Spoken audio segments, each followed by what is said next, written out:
ನಮಸ್ಕಾರ. ನ್ಯೂಸ್ 26ಗೆ ಸ್ವಾಗತ.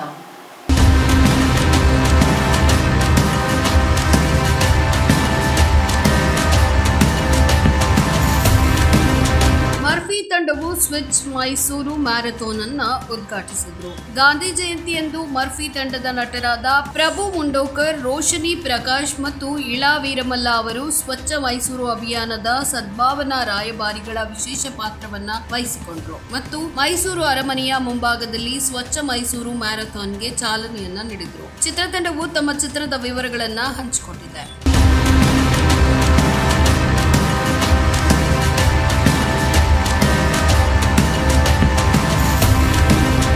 ಇದಾಗಿತ್ತು ಟುಡೇ ಅಪ್ಡೇಟ್ಸ್. ಇನ್ನಷ್ಟು ಸುದ್ದಿಗಾಗಿ ನೋಡ್ತಾ ಇರಿ ನ್ಯೂಸ್ 26 ಕನ್ನಡ. ನಾವು ನಿಮ್ಮೊಂದಿಗೆ.